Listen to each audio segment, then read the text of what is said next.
Rivian spends $10 million in remanufacturing facility in Kentucky. Rivian plans to spend $10 million in a remanufacturing facility in Kentucky as the automaker continues to ramp up production of its all-electric vehicles. Kentucky Governor Andy Beshear said Rivian would invest $10 million in the plant and plans to upgrade its current facility. The company currently stocks replacement parts at the facility but will install a full remanufacturing operation to help support warranty, repair, and service of its all-electric trucks and SUVs.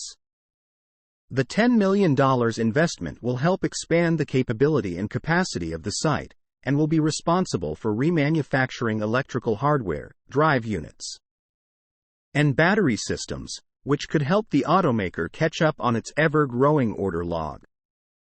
Rivian tests dual-motor powertrain on icy Alaskan roads. Kentucky's manufacturing and EV industries have seen unprecedented growth recently, Governor Beshear said.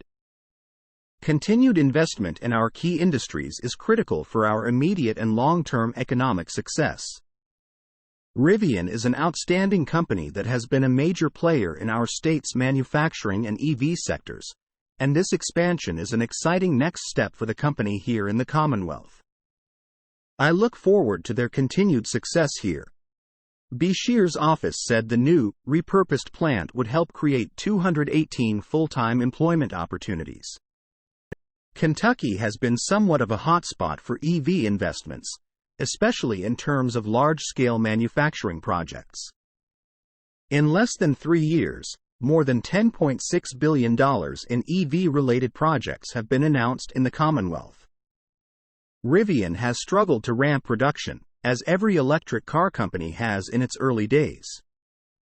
However, the company beat Q1 delivery expectations and stated it believes it is on track to deliver 50,000 vehicles this year.